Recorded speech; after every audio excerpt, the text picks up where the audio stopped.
이렇게 영광스러운 자리에 부처님께서 또 우리 정 박사 주교수님께서 초청해 주셔서 너무 감사하고요. 오늘도 처음 뵙는 우리 이시우 박사님을 처음 뵙게 돼서 진심 감사합니다. 오늘 유난히 햇살이 밝군요. 근데 와서 제가 시간차로 인해서 연습을 좀 못했는데 정성을 다해보겠습니다. 저는 오승이라고 합니다. 어떻게 소개를 올려야 될지 모르겠는데요. 저는 학력을 먼저 얘기해드리죠.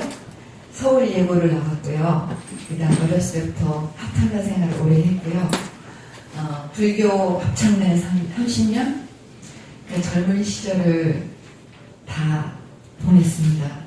그래서 제 나이가 말 안 해도 알겠죠. 근데 저는 그냥 한 살이라고 생각을 하겠습니다. 오늘 이 자리가 한 살이라고 생각을 해서 열심히 하겠고요. 저는 창불가 보급에 원래 성악과를 졸업했고요. 경희대 나왔고요. 그 다음에 외국 가서 잠깐 공부하다가 숙대에서 대학원을 하고 대학교에서 한 20년간 가르치다가 부처님과 인연이 돼서 사실은 저는 기독교 신자였습니다. 그런데 꿈을 꾸고 이게 불교의 길에 들게 됐어요. 참 잘된 일이라 생각을 하고요. 그래서 저는 여기 우리 현정행 우리 보살님하고 인연돼서 여기로 오게 됐습니다. 촛달 드릴 때 우리 법당을 보고 놀랬고 우리 주지스님을 보고 놀랬고 모든 분을 보고 제가 감탄을 많이 하고 갔거든요. 정말 이 번화가에서 이렇게 어엿하게 이렇게 뽀배당을 하신다는 일이 보통 일이 아니시거든요. 저는 본사 같은 데서 굉장히 많이 했어요. 30년을 했으면 제가 바꿔본 적이 없죠. 그렇습니까? 네.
자, 찬물가가 무엇일까요?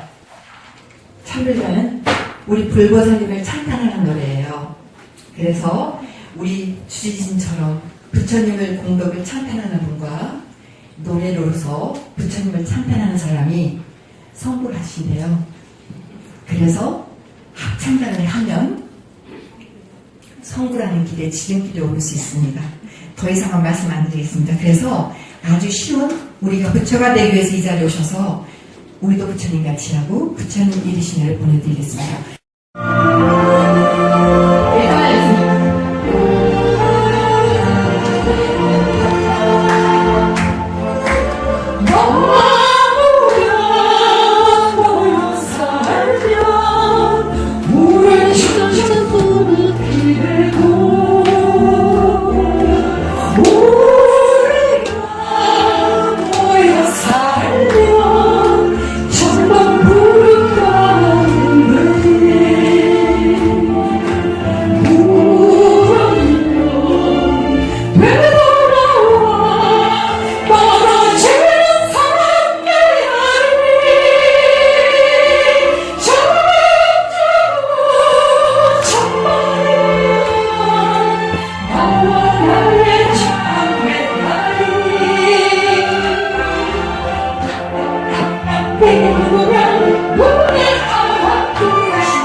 출발할 것 같죠? 저는요, 사실 수요일날 다른 데 잡혔는데요. 제가 싸우고 여기를 왔거든요. 저는 거짓말을 못해요. 그런데 제가 여기를 거기다 들고 왔어요. 저는 여기로 오실 때 정각사만 빛내는 게 아니라 건방진 생각이지만 뭐 3번 지역과 군포 지역을 한번 엎겠다고요. 진짜요. 제가 올해 한 살을 먹었어요. 한 살은 내 인생 시작이기 때문에 저는 3번 군포 지역에서 수많은 좋은 선생님들이 계시고 하지만 저 하나 자신 있는 거 있어요. 여러분들이 따라와 주시고 잘하시는다면 주의지만 단장님은 힘을 합해서 물론 부처님 뒤에 계시고 저는 이 정각사만 발전이 아니라 저는 하면 한다 해요. 좀 말랐죠?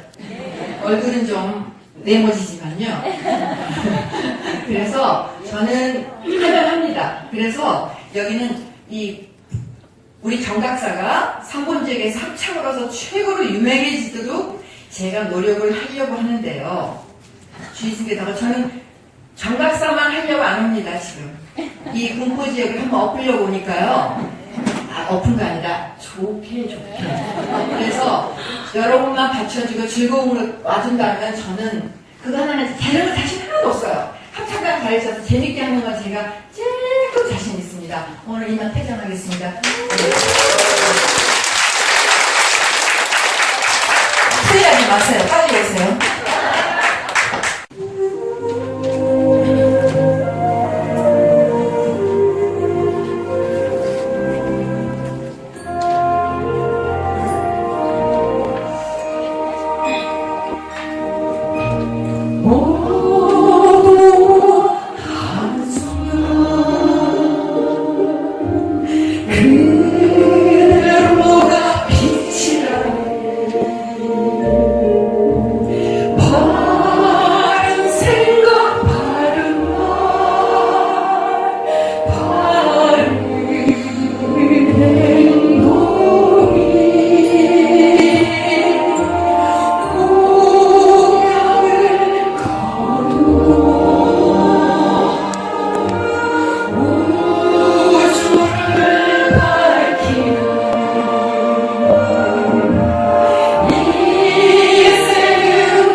그렇게 가지고는 감동 안 하실 거예요. 다시 한번 박수! 박수할 게 있어. 오늘 박수씨보다 합체가 들어올 거지. 그죠? 우리가 F할 거 아니요. 맞죠, 선생님? 네. 그래서 선생님 마스크 하며, 칼라 하며, 분위기 하며, 노래하며. 박수! 자, 별의 일생에 대해서 말씀드리겠습니다. 다음에 넘기세요. 별은 탄생을 할 때 거대한 성운 물질에서 탄생한다. 성운 물질이라고 하는 것이요, 가스가 한 90% 이상이고 티끌이 수 퍼센트가 모인 것이 거대한 성운이라고 부릅니다. 그 온도는 영하 250도에 아주 차가운 온도예요. 그런 차가운 온도에 있는 성운 물질이 모여가지고 별이 탄생되는데 수십 개, 많게는 수백만 개가 동시에 탄생이 됩니다. 다음에 자, 구체를 보면은 여기 원시 성운이 있는데 이 성운이 자체가 끌어당기는 힘에 의해서 중심부로 모여듭니다. 그 중심부로 모여들게 되면 급격히 중심부로 더 빠르게 모여드는 것을 중력풍이라고 부릅니다. 그러면 중심부 온도가 1000만도에 달하면서 빛이 되는 별이 탄생이 되는 거예요. 그래서 성운 물질에서 별이 탄생된다는 얘기입니다. 다음에 자, 여기 오리온 성운에 있는 별자리인데요, 여기 삼태성이 있고 겨울색이 보이는 별자리입니다. 이 오리온 성운이라는 게 있습니다. 다음에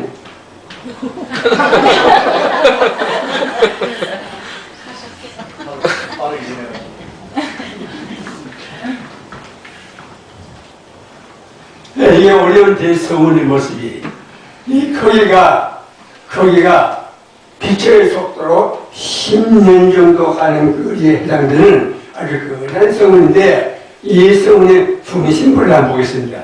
다음에 중심부를 보면은 밝은 별들이 보이죠. 그리고 여기는 별이 안 보입니다. 그러나 적외선 망원경으로 이 지역을 살펴보면은 여기 별이 탄생되는 모습이 보입니다. 즉 우리가 보통 봐서는 별이 없는 것 같지만은 여러분이 주무시고 계실 때도 별은 계속해서 탄생되고 있다는 이야기예요. 다음에 이 애기별이, 이 자가 산부인과에 있는 아기나 또는 산부인과에서 갓 나온 아기에 해당되는 별이 바로 이 아기별입니다. 별을 보시면은 밝게 빛나는 게 있고 주위에 검은 지역이 있죠. 주위에 검은 지역은 별이 탄생되고 나면 잔해가 모여가지고 지구와 같은 행성이 탄생되는 거예요. 그렇기 때문에 여러분 밤하늘을 보이는 별들이 홀려 있는 것이 아니라 그 별 주변을 지구와 같은 행성을 거느리고 있다, 이렇게 생각하시면 됩니다. 다음에 인간이 어떻게 탄생되느냐? 어머니 뱃속에서 따뜻한 조건에서 뱃속이라고 하는 사칭기에서 홀로 태어나더니 쌍둥이로 태어나요. 동시에 쌍둥이로 태어나고, 그렇죠? 다음에 별은 열악한 상태에서 탄생이 됩니다. 인간은 안정된 상태에서 탄생이 돼요.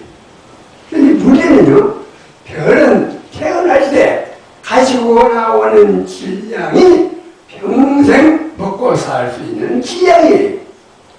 음식이 아시겠어요? 그러니까 별은 일생을 안정된 상태로 보냅니다.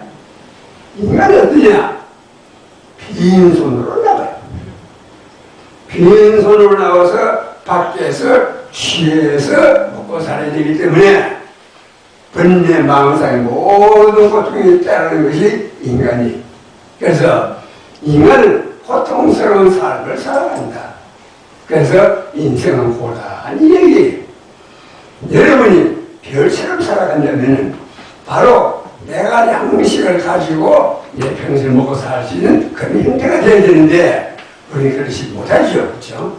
그러나 그렇게 밖에서 양식을 구하더라도 별처럼 살아가려고 노력하는 것이 불법을 따르는 마음이. 다음에 여기 보시면은 많은 별들이 태어나고 주위에 붉은 가스가 빛을 받아가지고 태어나는 모습이에요. 그래서 별이 탄생된 지역을 다 아름답습니다. 여기에서 별빛을 받아가지고 가스가 빛이 내는 모습이에요. 다음에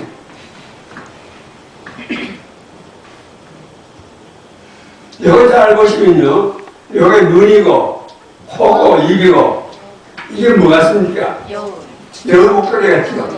이와 같이 별이 탄생되는 지역에는 가스 성운들이 희한한 모습을 가집니다. 그래서 이것을 모피 여성이라고 이렇게 부르는 건데, 하여튼 별이 탄생되는 지역은 모두 아름다운 지역이다 하는 이야기. 다음에 별을 누가 보고 사느냐? 10,000도 이상이 되면은 4개의 수소핵이 모여가지고 한 개의 헬륨핵으로 만드는 융합반응이랍니다. 이걸 우리가 수소핵 융합반응이라고 부르죠.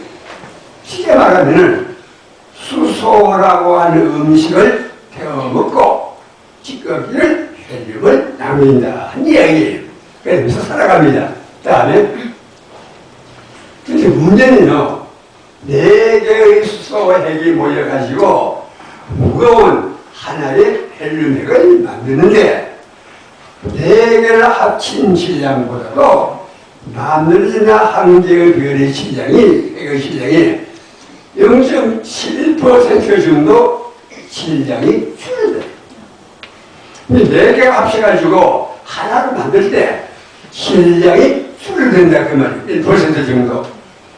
줄어든 질량은 어디로 갔겠느냐? 그게 바로 빛으로 나오는 거예요. 아시겠어요? 하늘에 있는 별들은 대부분 밤하늘 보는 별들은 대부분 수소가 모여가지고 헬륨을 만드는 그러한 과정에서 질량결손이라고, 그 질량결손이 바로 빛으로 나간다 한 이야기예요. 다음에 별은 초기의 질량에 의해서 핵반응의 종류가 발생된다. 별은 질량이 크면은 음식의 메뉴가 다양해요. 여러 종류의 핵융합 반응을 거쳐갑니다. 질량이 작은 경우에는 핵융합 반응의 종류가 몇 개 안 돼요. 그래서 질량이 클수록 메뉴가 다양하다. 먹고 사는 게 다양하다 그 말이에요. 다음에 아주 큰 별은 중심부에 철의 원소가 남을 때까지 무거운 원소를 만들어가는 핵융합 반응이 일어납니다.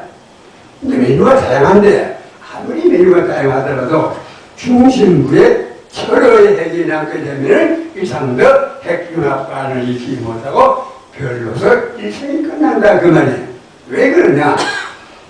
철의 핵은 단단히 묶여있기 때문에 철의 핵을 깨뜨려서 더 무거운 원소를 만들 수가 없어요. 그렇기 때문에 중심부에 정락이 되면 별은 일생이 끝납니다. 예를 들어서 별의 나이를 보면은 태양 질량이 크면 클수록 빨리 죽고 질량이 작을수록 오래 살아요. 그 예를 들면은 대충 질량이 적으면 반비례하는데요. 태양 질량의 10배인 별은 태양 나이 100분의 1로 아주 줄어듭니다. 싼 벤치. 태양 질량의 10분의 1인 가벼운 별은 나이가 태양 나이의 100배를 사니까 1조년을 살아요. 그래서 인간은 뚱뚱하다고 해서 금방 죽고 마르다고 해서 오래 사는 게 아니지 않습니까? 별은 양식을 갖고 인생을 살아가기 때문에 무거운 별은 빨리 죽고 가벼운 별은 질량이 작은 별은 오래 산다 그 말이에요. 태양은 나이가 100억 년을 살아가는데 앞으로 40-50억 년은 더 살아갑니다. 그 다음에 자, 별은 양식을 가지고 태어나기 때문에 탐욕도 없고 파가 안 되고 유치하지 않아요. 무시하지 않아요.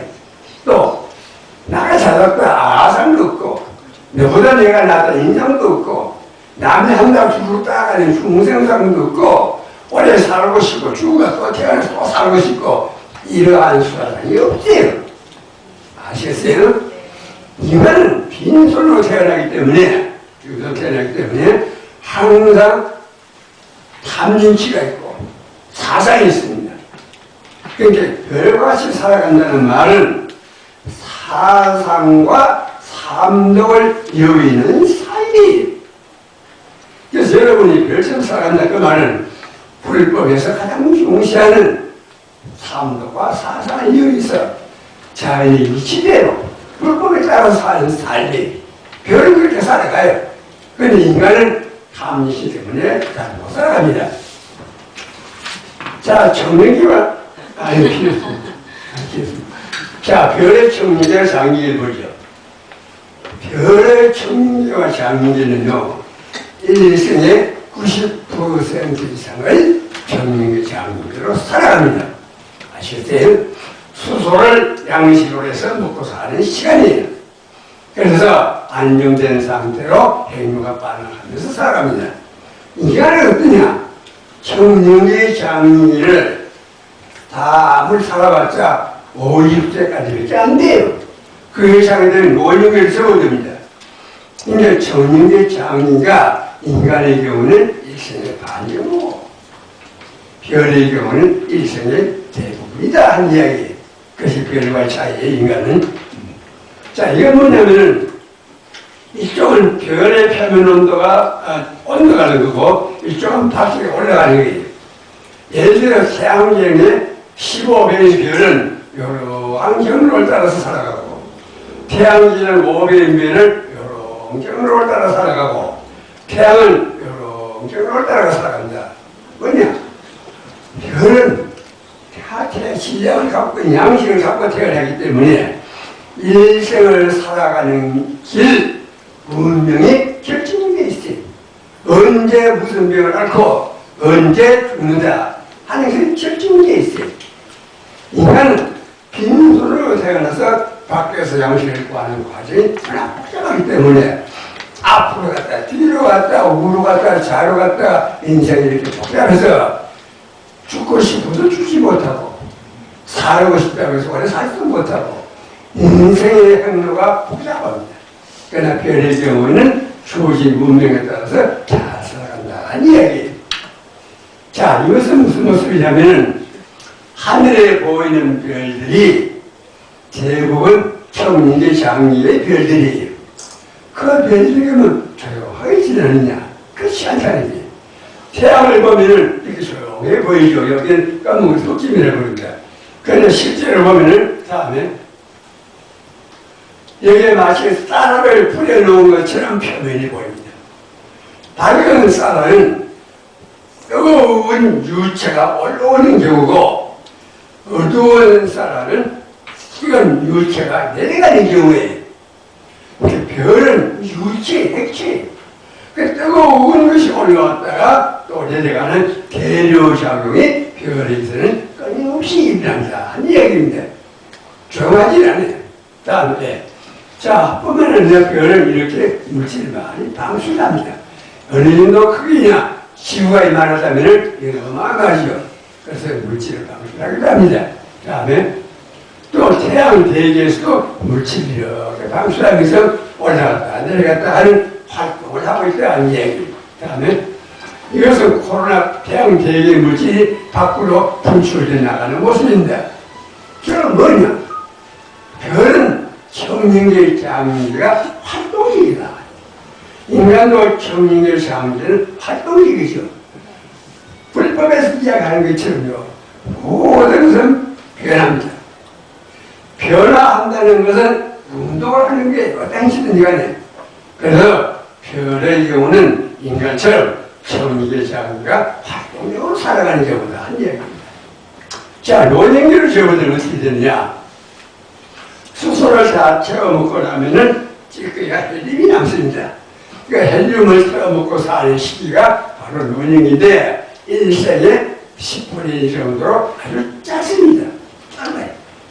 그 90, 인간은 어떻습니까? 인간 노년기가 전철 공짜로 타고 하면 이미 노년기. 일생에 반 정도가 원인기, 반 정도가 정유장이고, 별의 경우에는 90%가 정유장이고 원인은 아주 자세합니다. 별은 원인기가 되는 인간도 마찬가지면은 육신이 불안정합니다. 별도 마찬가지 불안정합니다. 불안정한 것이 되느냐? 팽창을, 별은 팽창을 합니다. 팽창을 하면서 안정을 찾아갑니다. 그리고 다음에 이 별이 수축 팽창을 하면서 물질을 방출해. 아시겠어요? 그러니까 별은 불안정하면은 팽창하고 물질을 방출합니다. 인간도요, 많은 재산을 가지고 있으면은 노년기에 사회화를 한다면 안정을 찾을 수가 있어요. 그래서 그 많은 재산을 자기가 가지고 있다고 한다면 그것을 지키기 위해서 번뇌방상을 일으킬 수 있다는 이야기예요. 그래서 별은 옷을 벗어요. 나이가 들면. 근데 인간은 노년기에 들면 욕심이 강해지고 알력이 생기고 아집이 생기고 이런 게 인간의 노년기의 특징입니다. 자, 물질 방수하는 모습이 허블 우주망을 찍은 건데 이것을 이렇게 했다가 그 사이에 이만큼 방출을 하고 점점 물질이 방출되어 나가는 모습을 보이는 겁니다. 예. 다음에 이거는 무거운 별들이 물질을 방출하는 모습이 방출된 물질은 점점 식어가지고 우주 공간을 떠다니게 됩니다. 다음에 자, 이제 노년기를 지나서 새세계를 접어듭니다. 새세계는 임종 10전의 장기가 별이 새세계를 만든다는 게 그 기간은 100분 이하로 매우 짧습니다. 아주 짧아요. 다음에 자, 임종과 자네. 사람도요, 일부러 음식을 넣어서 삼켜서 먹지 못하면 죽습니다. 그렇죠? 별도 자기가 일생을 가지고 살 수 있는 양식을 먹고 살다가 양식에 떨어지면은 중심부의 온도와 압력이 떨어져요. 그러면은 별 자체가 중심부로 확 하고 수축을 합니다. 수축을 하면서 많은 물질을 밖으로 흩어내고 중심부에는 밀도가 아주 높은 잔해를 남겨둬요. 아시겠어요? 어떤 스님이 수필을 썼는데 별은 죽을 때 산산조각 난다고 이야기했는데 그거는 정락을 모르는 이치. 별은요, 죽으면 중심부에 고밀도의 잔을 남기고 나머지 대부분의 물질은 밖으로 방출합니다. 이거는 태양과 같은 질량이 가벼운 별이 일생에서 임종하는 모습이에요. 가벼운 별이요. 그래서 여기 보이는 요것은 잔해 남는 바로 이거는 뭐냐?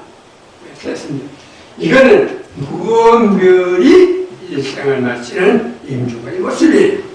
아주 무거운 별은 이제 세습니다. 예를 들어서 1987년 2월 22일 밤에 오래 보이는 별이 23일 날은 100억 배가 더 밝아졌어. 별이 폭발하는 거예요. 이걸 초신성 폭발이라고 합니다. 이제 무거운 질량의 별은 죽을 때 거창히 죽습니다. 가벼운 별의 질량은 조용히 죽어요. 그것이 인간하고 차이죠. 자, 중간 잔해가 남다고 있지 않습니까? 잔해는 초고밀도의 아주 밀도가 높은 물질이에요. 예를 들어서 태양을 죽으면 잔해가 어떻게 남느냐? 각설탕. 각설탕 크기가 수톤에 해당되는 무게. 무거운 별은 잔해가 1000만 톤에 해당되는 잔해량이고, 아주 무거운 별은 이 각설탕 하나의 질량이 수십억 톤에 해당되는 질량을 남깁니다. 그걸 블랙홀이라고 합니다. 이같이 별들은 죽으면 잔해를 남겨요. 그런 무거운 이란 초고밀도의 물질은 지상에는 없습니다. 그러나 우주에는 흔하고 그냥 저런 잔해들이, 자, 지구를 비롯한 지상의 모든 별은 원소는, 그러니까 우리를 이루고 있는 원소나 지상에 있는 모든 원소는 별에서 왔다 그 말이. 특히 금, 백금, 낙과 같이 철보다 무거운 원소는 큰 별의 시장이 뻥 하고 터지는 초신성 폭발사에 생기는 고온 과파에서 형성된 거예요. 아시겠어요? 그러니까 내 몸을 이루고 있는 모든 원소가 하늘에 보이는 별에서 왔어요. 아시겠어요? 그러니까 나는 이 우주에서 하늘의 인간 별이 여러분의 위대하고 위대한 존재의 이 우주에서 절대로 자기를 약하게 생각하면 안 됩니다. 위대한 존재. 별에서 왔어요. 그리고 그 별처럼 우리는 살아가기 위해서 여러분이 불법을 배우고 계신 거예요. 자, 별은 세대가 있습니다. 예를 들어서요.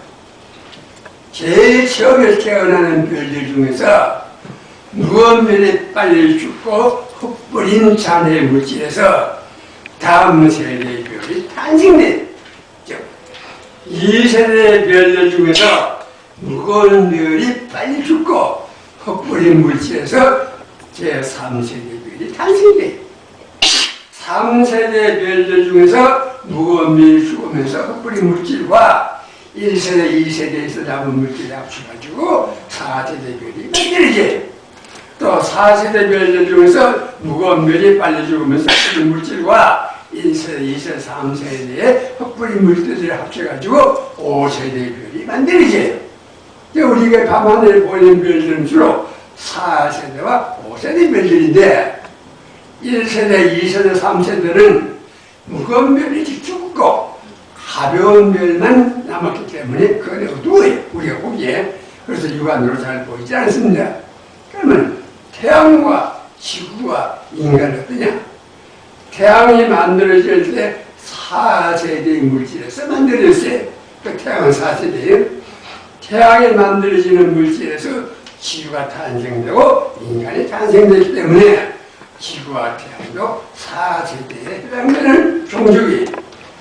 그러니까 여러분을 밤하늘에 보면은 여러분보다 아래 세대, 5세대 별들이 아주 많이 보입니다. 그러니까 여러분은요, 우주에서 4세대 별이라고 이렇게 생각하세요.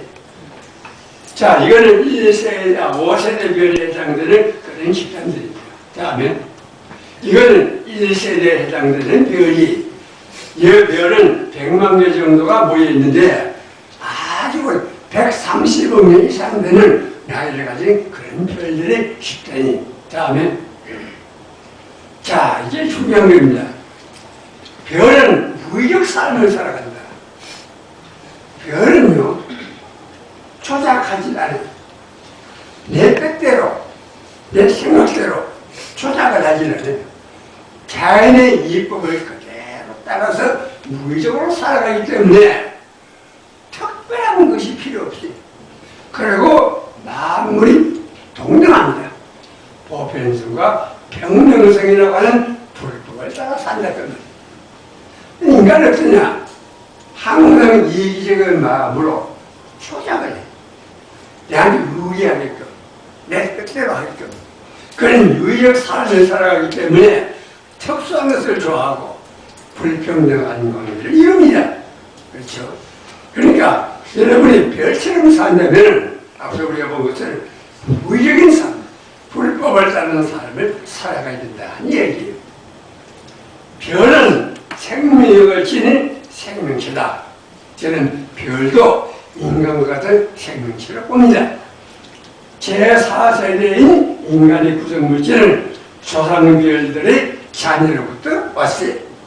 그렇다면 인간 내면에는 별의 마음인 정정한 우주심이 들어있다는 게 무슨 소리냐면요, 나를 구성하는 물질은 별에서 왔기 때문에 내 속에는 별과 같은 마음이 이 가슴 속에 들어있다. 그 말이에요.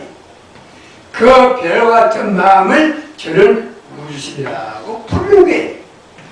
여러분, 모든 여러분들은요, 마음속에 별과 같은 마음이 들어있어요. 이거를 밖으로 끌어내면 여러분은 그대로 불성을 드러내서 깨달음이 이루고, 그것을 드러내지 못하면 우리는 그냥 새 속에서 살아갈 뿐이. 아시겠어요?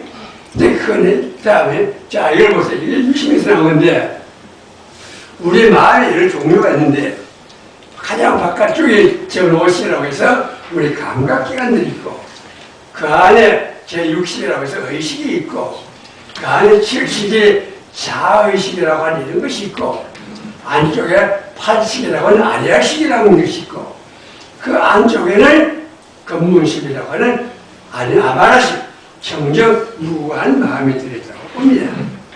그러니까 우리 마음이 속에 되면 흉흉한 마음이 들어있어요. 바로 불성이. 그 불성을 저는 우주심이라고 본다 하는 이야기예요. 그 근본심이라고 보고. 그런데 여기가 우리가 앞에서 보는 여러 가지 복잡한 생동심을 드러내면은 그대로 마음속에 불성을 드러낼 수가 있어요. 그러면 우주심이 발현된다는 이야기죠. 네. 자, 이제 별이 모인 것을 은하라고 부릅니다. 은하의 세계로 가보겠습니다. 여기서 수천억 개가 모인 은하의 세계예요. 다음에 이거는 북반구에서 가을 새에 보이는 안드로메다 은하라고 하는 그런 은하입니다. 다음에 이거는 나선팔을 가지고는 아주 모양이 이상한 나선하고 이것은 모양이 일정하지 않는 우리 은하로부터 가장 가까이 있는 외부 은하가 남반구에서 보이는 대마시라는 은하예요. 이게 우리 은하에서 제일 가까운 은하예요.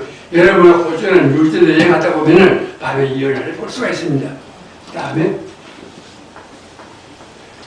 자, 인간과 인간들도 충돌을 하면은 은하와 은하들도 충돌을 합니다. 두 은하가 충돌해서 꼬리를 내고 요 지역을 자세히 보면은 별이 왕성하게 탄생되는 지역을 볼 수가 있어요.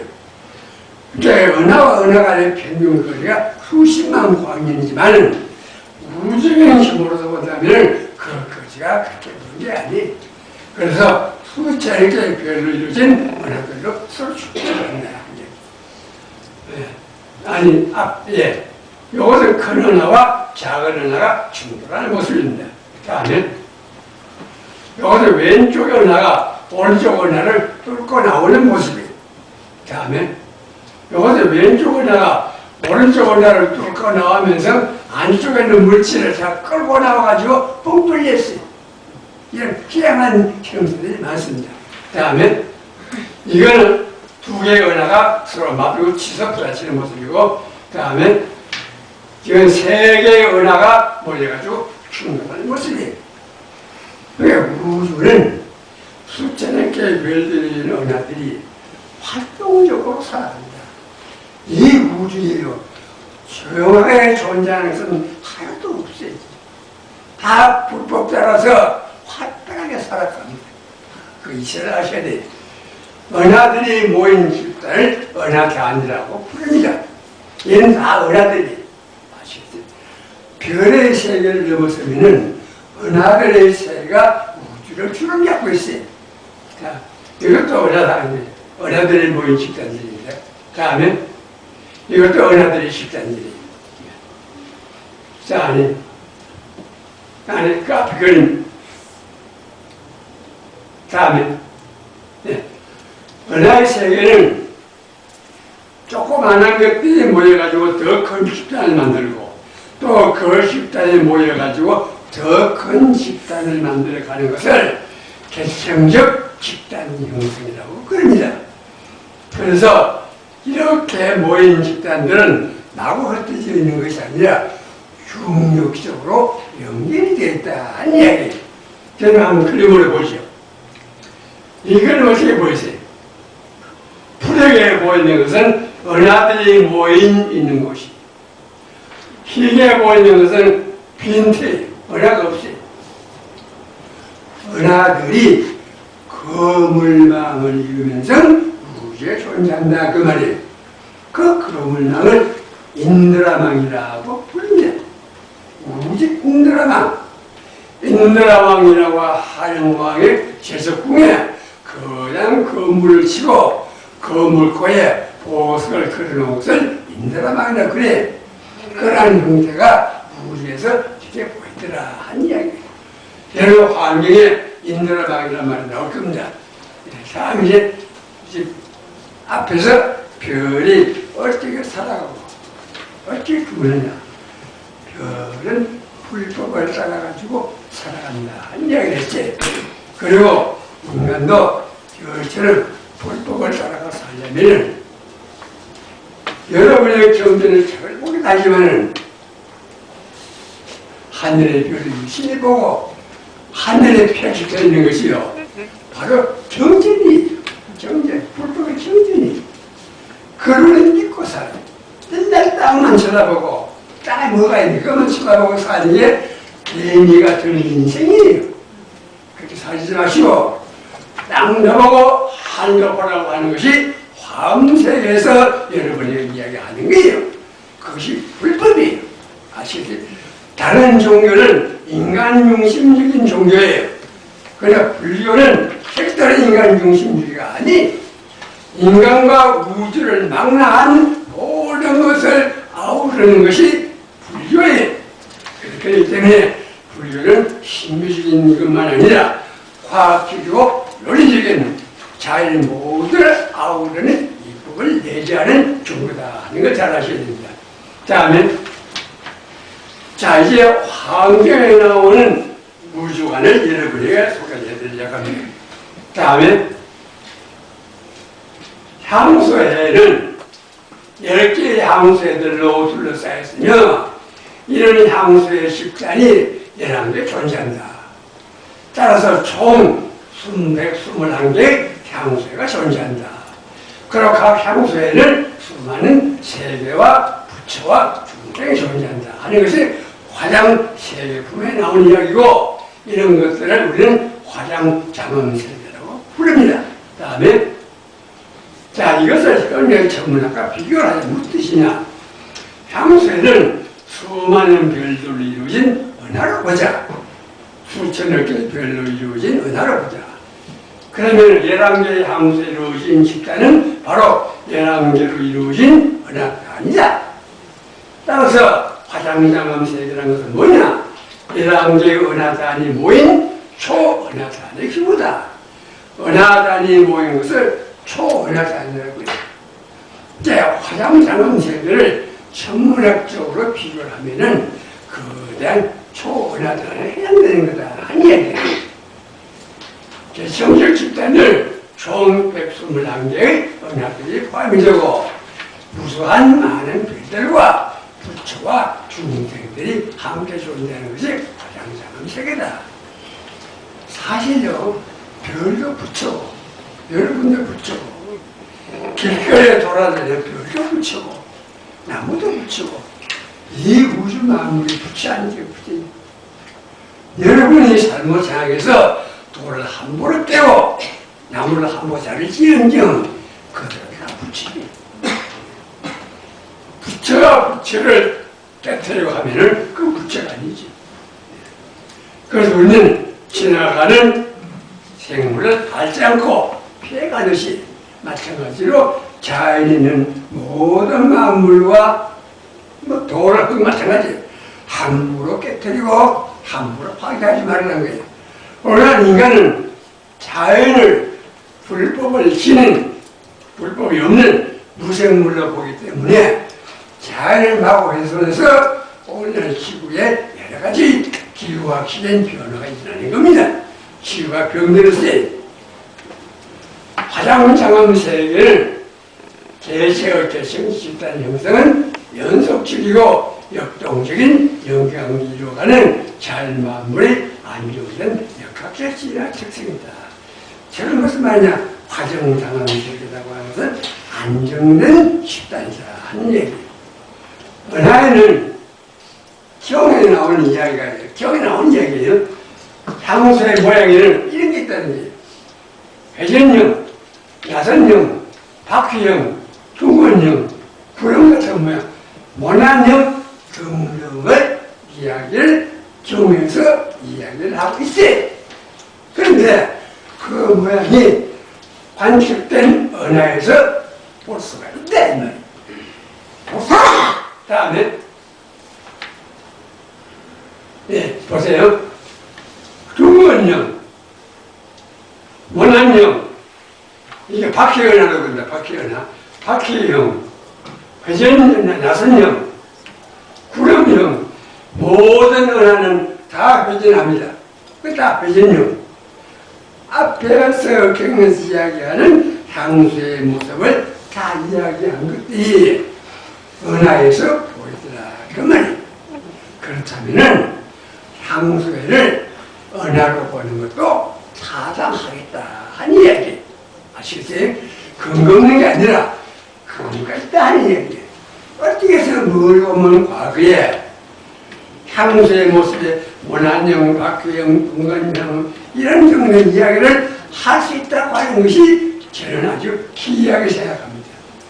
실제로 관심이 있고요. 자, 이제는 또 화엄경에 나오는 성면화 세계에 대해서 말씀드리겠습니다. 예레수양편에 나오는 이야기인데요. 잘 들어보세요. 석가모니 부처님이 계시는 사바세계 한 급이라는 것은 긴 시간이죠. 아미타불이 계시는 극락세계에서는 낮 하루 밤 하루요. 하루에 해당된다 그 말이에요. 무슨 말이냐면 바퀴벌레 하루살이는 하루를 살다가 하루살이는 인생이 무지하게 길게 느껴져요. 그러나 인간과 비교하면 하루밖에 안 돼. 아시겠지? 하루살이는 자기가 많이 긴 시간이라고 보더라도 인간이 봤을 때는 하루에 해당된다. 그런 뜻이에요. 아시겠어요? 자, 그러면은 아미타불이 계시는 극락세계, 아미타불이 계시는 극락세계 한급은 또 금강경불이 계시는 가사당세계에 하루에 지나지 않는다. 그 말이에요. 다음에 신일체 신통광명을 계시는 장엄의 세계의 한급은 월지불이 계시는 광명세계 나타나가 말고 백만화성의 세계에 지나가서 최후의 한급은 현성불이 계시는 성녀세계 나타로 밤하루에 열린다 한 얘기. 자, 다음에 질문하겠습니다. 사바세계의 한급은 극락세계의 하루다. 또 극락세계의 한급은 가상세계의 하루다. 자꾸 이제 하루가 길어지는 거예요. 다음에 가상세계의 한급은 불태저름성의 하루에 해당됩니다. 불태저름성의 한급은 유구세계 하루에 해당됩니다. 유구세계 한급은 선정세계 하루고 선정세계 하루는 묘광명세계 하루에 묘광명세계 한급은 난축과세계 하루고 난축과세계 한급은 장엄의 세계 하루고 장엄의 세계 하루는 한급은 경물의 세계 하루고 아성지 세계 지나 최후의 한급은 성윤화 세계 하루다 하고 12개의 세계가 나옵니다. 다음에 자, 우리가 보고서 보면 사바세계에서 마지막 성년할 세계에 이를수록 하루라고 하는 시간의 길이는 자꾸 늘어났어요. 하루라고 하는 시간의 속도는 세계 규모가 확대됨에 따라 점점 길어진다 하는 얘기예요. 사바세계에서부터 점점 세계가 커져가지고 성년할 세계가 가장 큰 세계예요. 다음에 역학적 세계, 연기적 세계 규모가 커질수록 그것이 따지 각적 안정성을 나타내는 이러한 시간은 속도는 길어진다. 무엇 때문에요? 사람들 중에요, 화가 나면은 화장실만 갔다 오면 화가 풀리는 사람도 있고, 화가 한 번 나면은 일주일 한 달씩 가는 사람이 있어요. 제 할아버지는요, 화가 나시면은 보통 한 달. 말씀을 읽지도 않았어요. 자, 화가 나서 화가 빨리 풀리는 건 뭐냐? 화가 난다는 말은 불안정하다는 말이죠. 화가 풀린다 말은 안정한 상태로 돌아온다 그 말이에요. 그렇죠? 그럼 화가 났다가 곧 화가 풀린다 그 말은 이완 시간이 짧다 한 얘기. 불안정한 상태에 있다가 안정한 상태로 오는 시간을 이완 시간이라고 그럽니다. 아시겠죠? 그래서 화가 화가 빨리 풀리는 사람은 이완 시간이 짧고, 화가 한 번 나면은 불안정한 상태가 되었다가 오랜 시간이 지난 뒤에 화가 풀리는 사람은 이완 시간이 길다. 사람을 쓰거나 중요한 일을 맡길 때 화가 잘 풀리는 사람을 쓰겠어요? 아니면 화가 잘 풀리지 않는 사람을 쓰겠어요? 화가 잘 풀리는 사람. 그렇죠? 우리나라 국민건성은요, 우리 국민건성은 이 3일이에요. 뭐가 덜 자면 나라가 그냥 야단 봅시다. 나라 전체가. 중국은요, 배가 뒤집어 사람이 뺑이 죽어도 중국 전체 나라는 끄떡도 안 합니다. 아시겠어요? 우리 국민은요, 왜 그러냐? 우리 국민의 수가 적어요. 4천만 밖에 안 돼요. 구성원이 작으면 작을수록 구성끼리 결속하는 힘이 줄어들어요. 결속하는 힘이 줄어들기 때문에 불안정한 상태가 쉽게 발생을 해요. 그래서 이완 시간이 짧습니다. 인간 세계뿐만 아니라 별의 세계도 그래요. 별들의 집단이 크면 클수록 이완 시간이 길어요. 왜냐? 별들 자체가 서로 끌어당기는 중력적인 제감이 강력하기 때문에. 자, 그러면 이제 이완 시간 아시겠죠?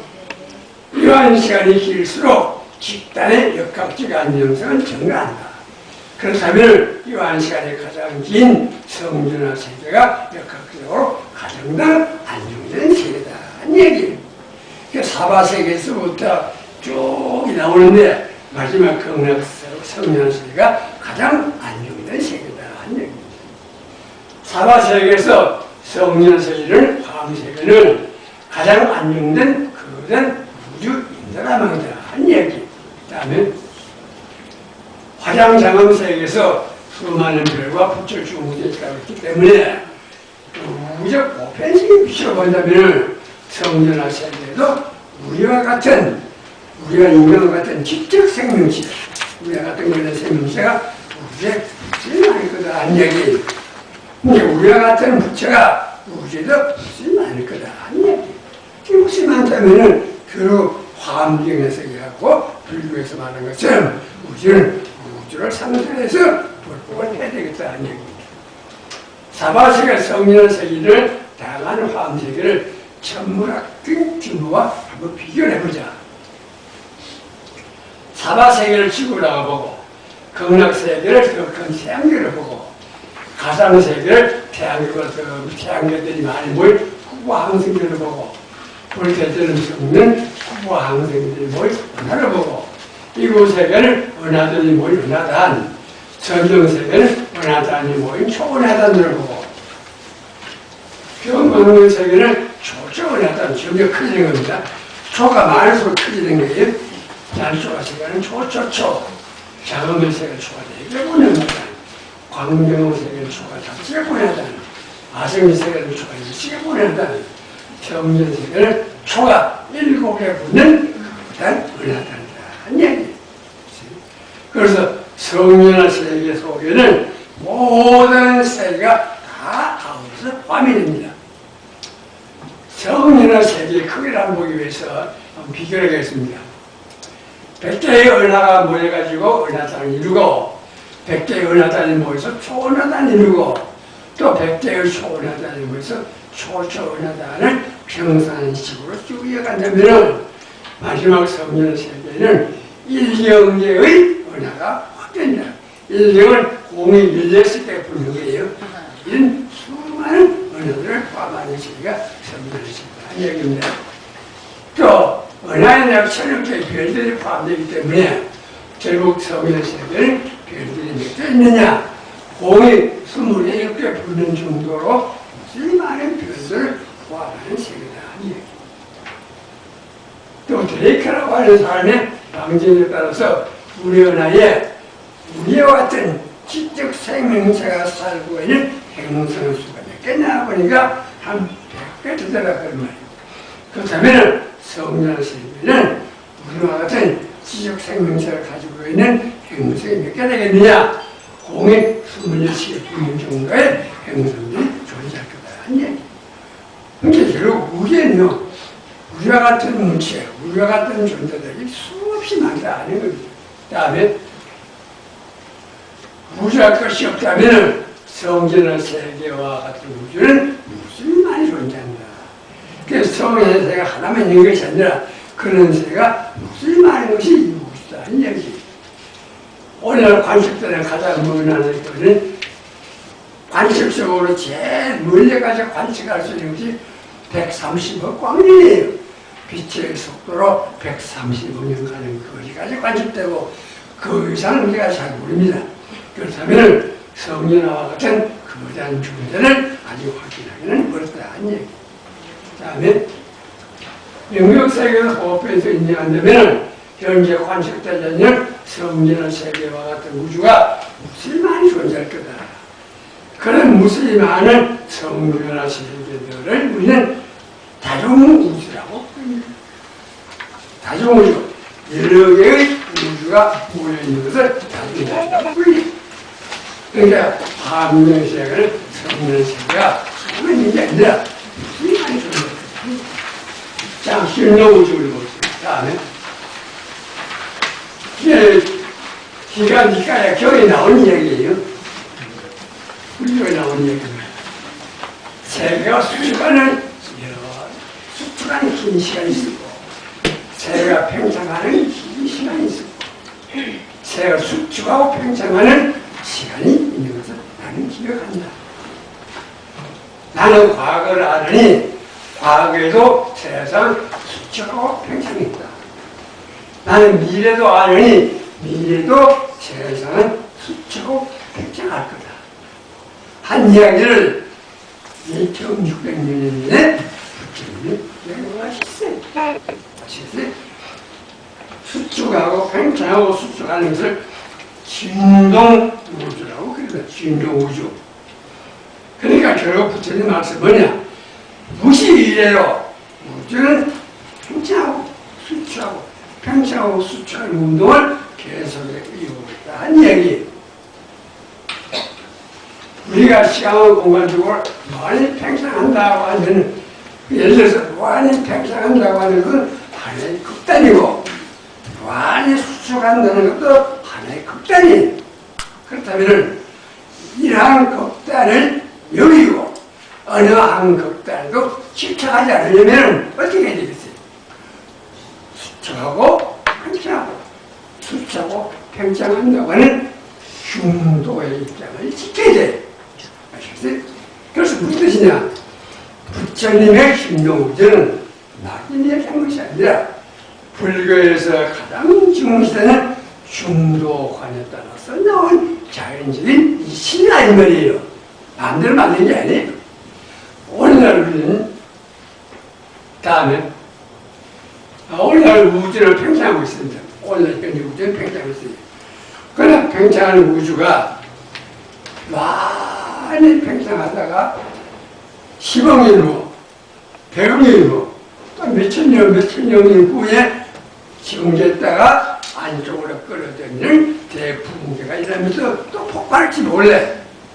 그때가 우리는 기다릴 수가 없어요. 현재는 팽창하더라도 진정 우주를 부정할 수는 없다. 그 말이에요. 그런 이야기입니다. 자, 이제 결론을 말씀드리겠습니다. 2600년 전에 색감은 부처님은 별들은 태어나서 부문다가 인생을 살다가 죽는 날은 성주 정진을 이야기했고 우주가 무시 이래로 팽창 수축한다는 성주 개공을 이야기했습니다. 이때의 과학 서양에서는요, 하늘에 모든 별들은 우주 공간에 북박혀 있고 딱 고정되어 있고 우주가 동물에 고정되어 있고 별은 너무 빛을 내려고 그 시대에 부처님은 별도 죽는다, 태어난다 하는 생리를 이야기했다는 것은 놀라운 일이고 또 우주가 팽창하고 수축한다는 신종우주를 제시한 것도 놀라운 일이에요. 이러한 중요한 논리적이고 과학적인 이론이 이 불교에 있습니다. 수행만 하고 다리만 꼭 앉아가지고 백날 면마가 몇 쳐다봐도요 깨달아 못하지. 그래서 깨닫는 게 돼요. 깨닫는 건요 지혜와 자비가 있어야 돼. 지혜는 어디서 얻느냐? 사물을 관찰하고 정진을 보고 책을 보고 철학을 보고 공부를 해야지 지혜를 얻지. 지식을 얻으면 안 돼요. 지혜는 지식과 다릅니다. 지혜는 지식을 얻어서 생활에 올바른 이치에 따라서 행할 수 있어야 돼. 그리고 자비정신이 있어야 되고. 근데 자비라고 해서 불법을 따르는 것은 아니. 그래서 여러분이 우리 대학생 여러분들은 불교를 공부하지 않습니까? 그게 바로 지혜를 쌓는 방법이고 우주 만상을 상대로 해서 내 마음속에 우주를 포함시키려고 하는 거예요. 예, 전체들 결정시켰다. 일단 역학단성을 하는 시간식도의 정가가 있었죠. 이완 시간이 있었죠.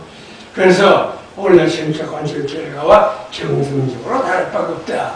결국 부처님이 이야기하신 모든 논리적인 과학적인 얘기는 현재 과학적인 이론과 또는 관측과 별로 다른 바가 없다 하는 이야기입니다.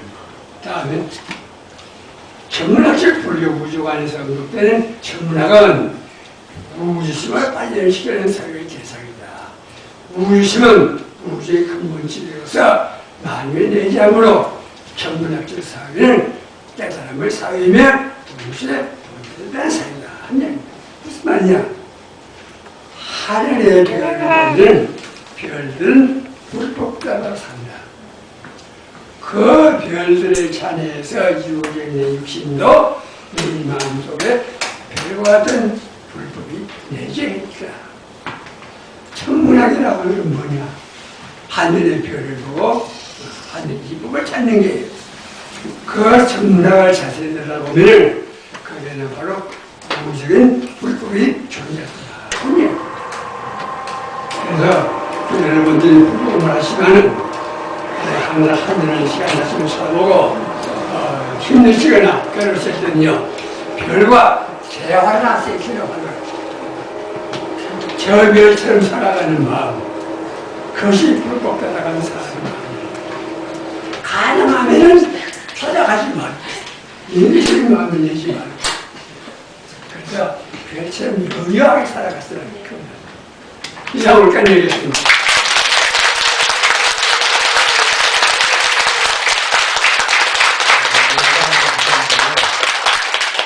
가운데로 좀 모시고 질문을 좀 받아보시고 혹시 가운데로 좀 모시고 질문을 좀 받아보시고 혹시 오늘 말씀 들으시면서 너무 잘 들으셨죠? 네. 조수도 잘했나요? 네. 조수가 처음에 잘 안 맞아가지고 했는데 좀 잘 맞았습니다. 이야기가 너무 많아가지고 아마 혼란을 많이 일으켰다고 생각합니다. 죄송합니다. 나는 안 했는데 뭐 잘못된 힘이 있었는데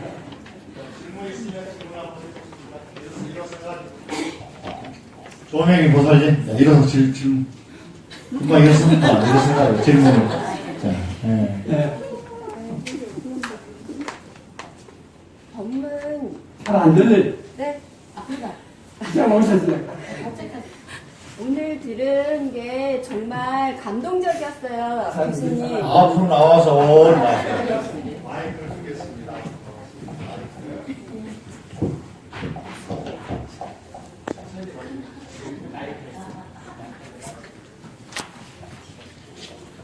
안녕하세요.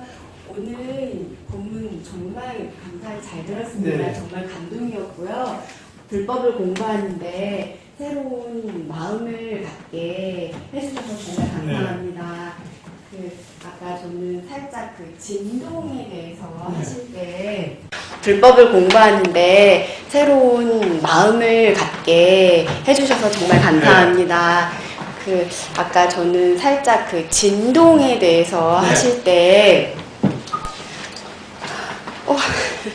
네, 그 불교랑 접목을 하셨잖아요. 진동 이론과 진동 이론과 불교 사상과 같이 접목을 하셨잖아요. 네. 맨 마지막에. 전목이 아니라 네. 불법에 있는 이야기. 아, 그 전목한 게 아니에요. 네. 경에 있는 이야기. 아, 네. 네. 내가 한 게 아니에요. 아, 경에 있는 이야기. 네, 감사합니다. 그 부분이 살짝 이해가 안 갔는데, 그게, 법문. 그게 티카니까야, 양구단니까야에 나오는 이야기. 네, 네. 네. 그래서 놀랍다는 거예요. 네, 감사합니다. 다시 한번 감사드립니다. 불교의 성주 기공이라는 생성에서 하는 얘기하는데 또 제일 열심히 들었는데 한번 질문 한번 일어서가지고 들어오니 일어서서 질문했어요. 저는 감사히 잘 예. 들었습니다. 저는 질문보다는 너무 마음에 와닿아서 너무 진짜 정말 지혜와 자비의 마음으로 살 수 있을 것 같고 어려운 일 있으면 하늘 보면서 별 보면서 살겠습니다. 인상적인 말씀이 우주심하고 우리 불성하고 연결해서 우주적인 청정한 마음이 불성이다. 또 한 가지 이제 아까 승연화 세계, 연화장 세계가 어디가 있을 거라 해도 어디가 있을 것 같습니까? 연화장 세계가 승연화 세계가 우주 어딘가 있을 것 같다고 말씀하셨는데 어디일 것 같습니까? 풍년세계 자체가 벗어나 있는 게 아니고 은하계를 벗어나 있는 게 아니고 아니 다 포함하는 거죠. 자체가 연화장 세계다. 와, 박수 한번 주세요. 이건 깨닫지 않으면 12개 세계를 다 아우르는 것이 성연화 세계예요. 다시 말하면은 서 있는 이 자리가 바로 극락이다. 그렇죠. 박수! 멀리서 극락하다 하지 말고 이런 말은 지금 여기에서 내가 만들어야 된다. 서로사님, 일어서가지고 이야기하세요. 보살님들이 두 분 하셨으니까 그 사로 대표해서 왔습니다. 오늘 그 박사님의 그 강연 너무 많이 감명 깊게 들었습니다. 네. 지금 여기 서 있으니까 저 우주 안드로메다의 중심에서 내가 여기 있는 걸 느끼겠습니다. 네. 저는 아까 처음에 천문학적인 관점에서 별이 최초에 생성될 때 많은 에너지를 갖고 생성되기 때문에 네. 그 생성된 자체로부터 소멸할 때까지 그냥 별처럼 살다가 청정하게 살다가 마지막에 소멸된다고 제가 들었고 마지막 소멸되는 단계에 작년, 5년 시기가 아주 짧은 그런 라이프를 갖고 있다고 했습니다. 그런데 우리 인간은 부모 폐, 엠브리오부터 나올 때 갖고 있는 게 하나도 없기 때문에 뭔가 에너지를 갖고 쌓아야 나중에 오른쪽에 살아갈 거 아닙니까? 그런데 그 과정에서 아까 박사님께서 말씀하신 탐진치 뭐 이런 게 있었습니까? 그런 것이 없으면 안 되는 그런 삶을 살아가면서 재산을 축적하고 자기 명예를 쌓아가거든요. 그런 차원에서 부처님이 그렇기 때문에 부처님이 지구에 오셨는지 그거 하고요. 그다음 맨 마지막에 사멸할 때 아까 큰 그 우주에서 큰 별이 사멸할 때 작은 그 인고프로 이제 남다히거든요. 그거하고 그다음 우리 굴자들이나 스님들이 성인들이 돌아갔을 때 화장했을 때 낙했을 때 남는 그 사리하고 그 옛날을 제가 좀 설명해 주십시오. 네. 참 어려운 얘기는 잠깐만요. 제가 여기서 질문을 했는데 현답을 해주십시오.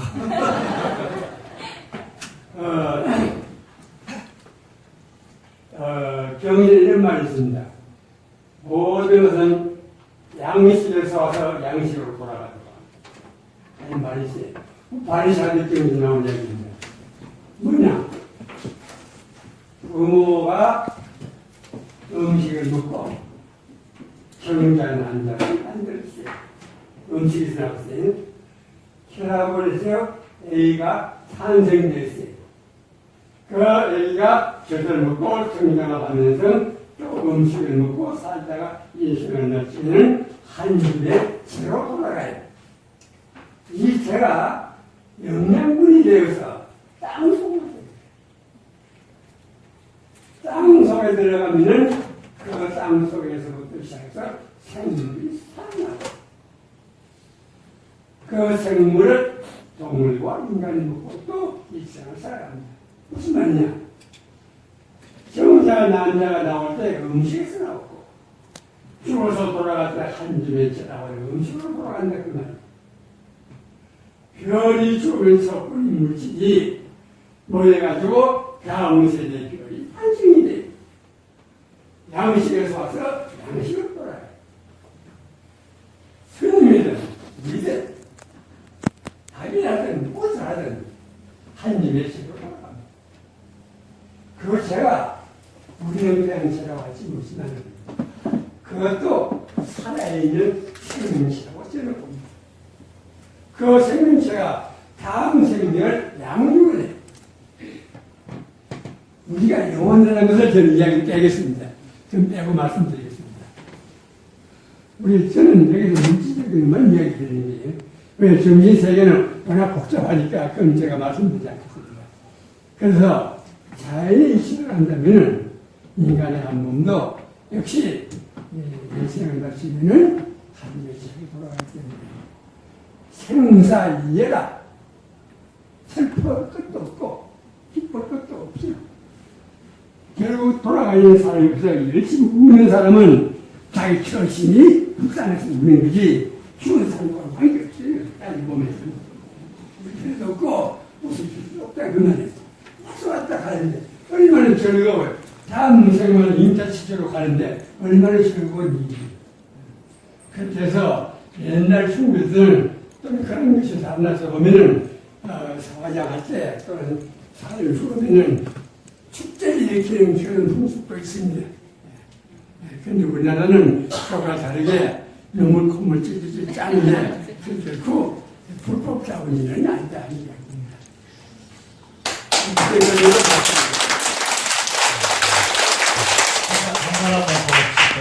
대표로 또 질문하시고 수람을 들으시고 강의 들으시고 말씀 들으시고 질문이 아니라도 이렇게 느꼈습니다도 괜찮아요. 그거 한번 해볼까요? 지금 박수 주세요.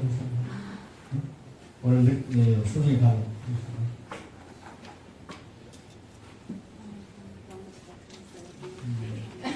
이거를 마지막 말씀처럼 별처럼 여연하게 살라라는 말씀입니다. 최정혜 선생님, 우리 선생님은 저기 과학 선생님이었다. 질문 한번 저기 들으신 소감도 괜찮아요. 네. 마이크 좀 드리세요.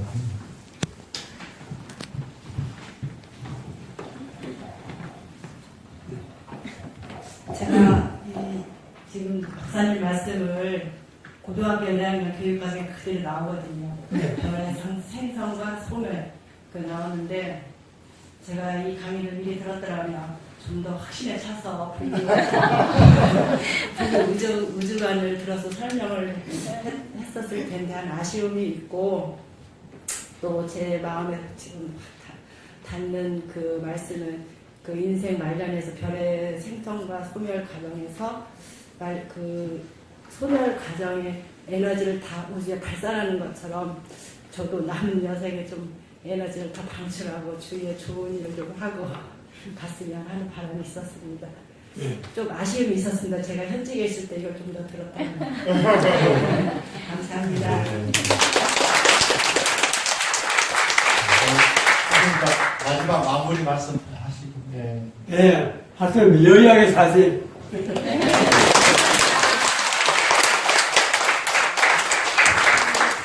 오늘 말씀 들어보니까 선생님께서 아주 경전을 많이 읽으신 것 같아요. 저도 화엄 전공인데 제가 화엄교육을 강의를 직접 들었는데 너무 좋아하시고 아까 말씀드린 화장 세계 분열, 세계 성지품 또는 열의 현상품, 열의 출현품을 다 알고 계시고 또 암경까지도 니까야, 니가야, 니까야랄지 디그나 니까야, 중화암 같은 경우랄지 나지나 니까야, 자나, 바람을 다 보시는 것 같아요. 그래서 선생님이 과학자셨지만은 그리고 계속해서 뭔가 더 과학으로 밝힐 수 없는 문제들을 불교 연결 근반해가지고 더 이해의 폭, 미니 지평을 넓히셨다 하고 또 이분이 저작이 있어요.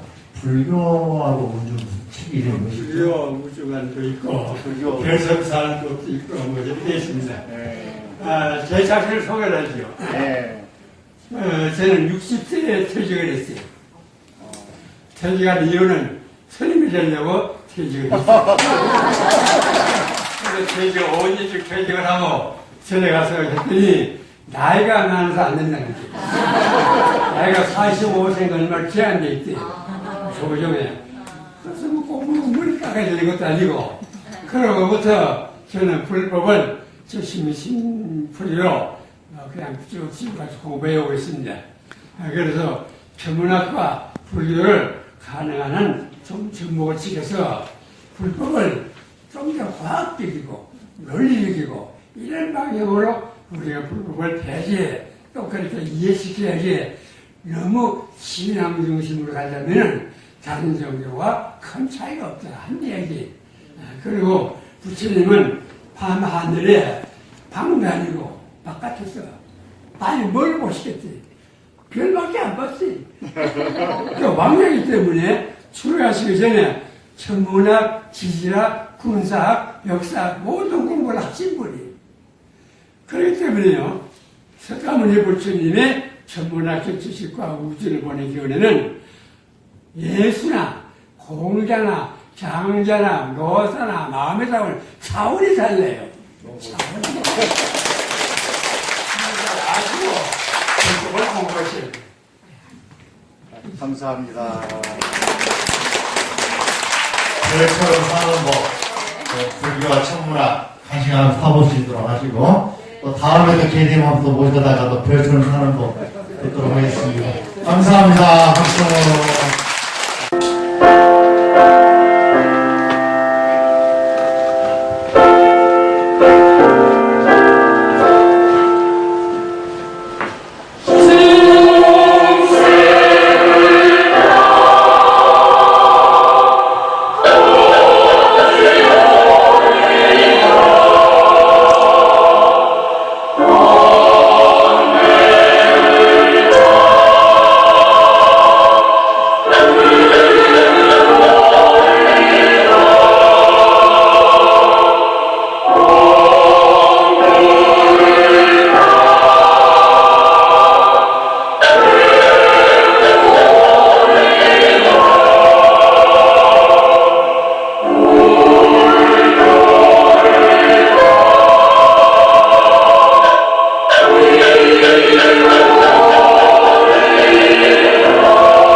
가운데를 중심으로 서로 맞이봐 주십시오. 수업의 아쉬움과 다시 만난 설렘을 담은 산해가를 다 함께 부르겠습니다. 글자에게 19쪽을 열어 즐겁게 불러주십시오.